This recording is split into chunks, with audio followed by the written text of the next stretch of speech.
Are you feeling lost and oftentimes wonder, will anyone ever find me in this dark place? I feel you, I see you, I was there until I found Jesus and His grace. Welcome to the If It's Just One podcast. I'm your host, Stashani Atkins. I must admit I don't have it all together, but I believe with a little encouragement we will make it to heaven together. We oftentimes underestimate the power of one, but Jesus left the 99 for one.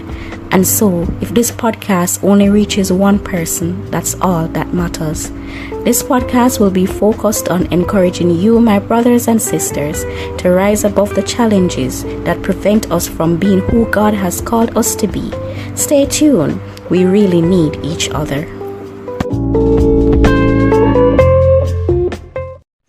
Hey my friends, welcome back to another episode. I hope you're all doing well. In this episode, I will be talking about impatience.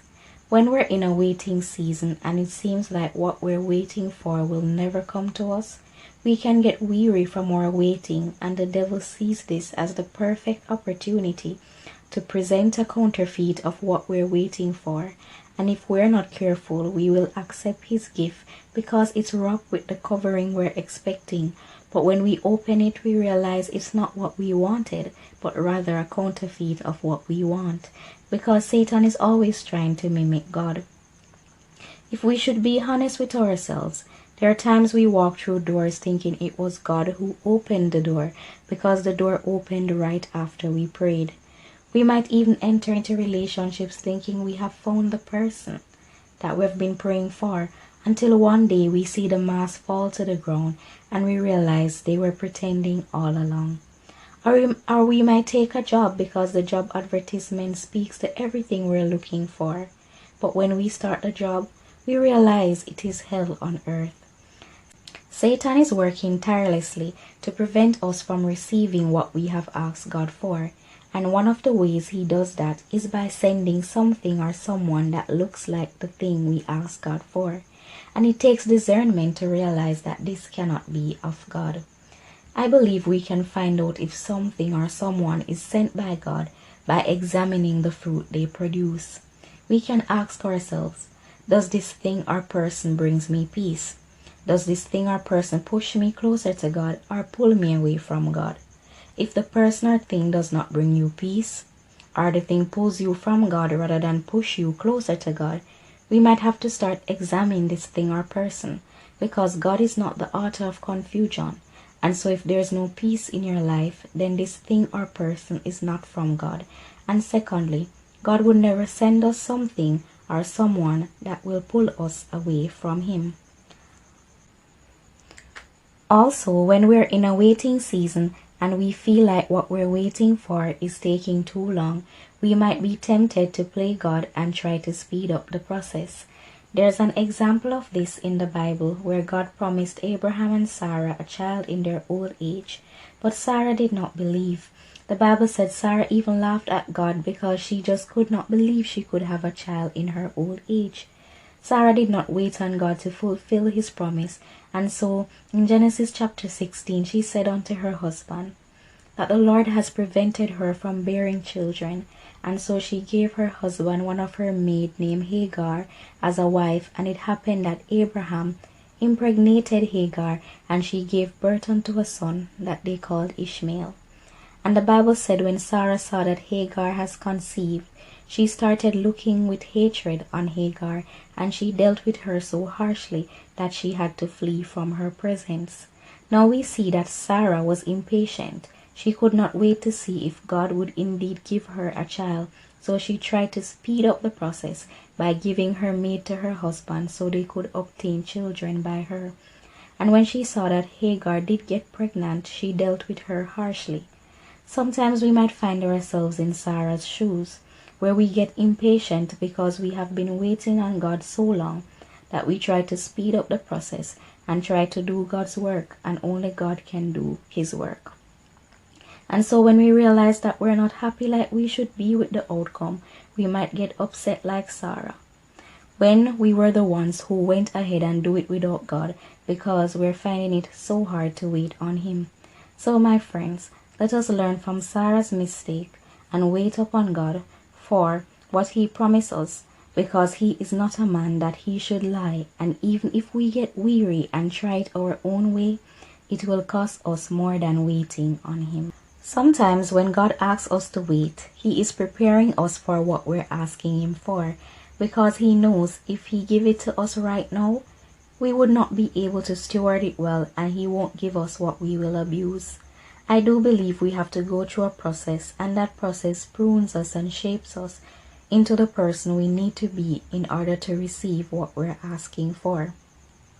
For example, if I get up tomorrow and tell God I wanted to be a surgeon, I cannot start working as a surgeon tomorrow because I would not be prepared or qualified.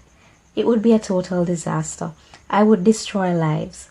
Similarly, when we ask God for things, if we're not prepared, He will not give it to us.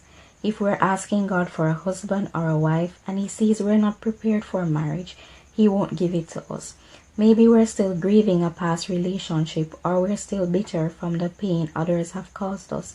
And so more than likely, we will not get that husband or wife because it would be unfair to the other person who has done the work on themselves and is ready for a great marriage.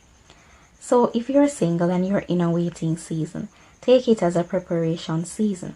Use that season to build a stronger relationship with God, get to know yourself, heal from past hurts, etc.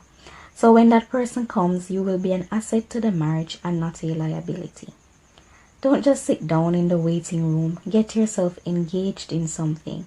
There's a saying that the devil finds work for idle hands, and he will always try to introduce himself during this season, and so we must get busy. Whatever we're waiting for, let us equip ourselves so we will be ready for it when it comes.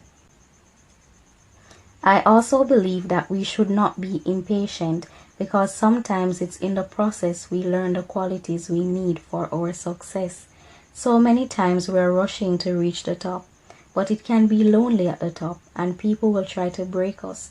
But when we patiently go through the process, it will prepare us for these moments. So when we reach the top, we can say to the enemy, "You cannot break me with what God used to build me." I really admire David in the Bible. He was anointed to be king from a very young age. He killed Goliath when he was very young. One would think that he would immediately become king after this victory, but he had to go through a process that will prepare him to become king. He was anointed to be king, but he still had to take care of the sheep. He still had to serve the same king that he would replace. King Saul tried to kill him many times, and there were even times when he could kill Saul.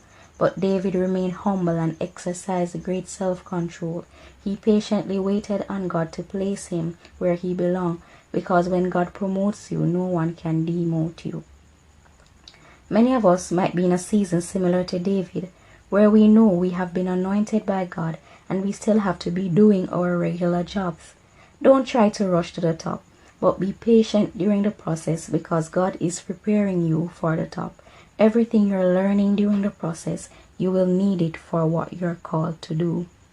I understand that sometimes it gets rough when we're waiting, but remember, Isaiah 40 verse 31 say, "They that wait upon the Lord shall renew their strength. They shall mount up with wings like eagles. They shall run and not be weary, and they shall walk and not faint." Sometimes we give up when we're just a step away from receiving what we have been waiting for. So today, my brothers and sisters, I encourage you to wait upon the Lord. Be of good courage, and He will strengthen your heart. I love Proverbs 13 verse 12 that says, "Hope deferred maketh the heart sick, but when the desire cometh, it is a tree of life." This is so true, because when something we have been waiting for all our life is delayed, we can get weary and sad. But when that thing comes, it's like a flourishing tree. Just imagine a flourishing tree. The leaves are always green and it always bears fruit. I pray this Bible verse encourage you today to continue waiting on God. While we can get discouraged at times, let's just focus on what it will be like when we receive what we're waiting for. My friends, don't give up on God, because He won't give up on you. He has already left the 99 to give you what you have asked Him for.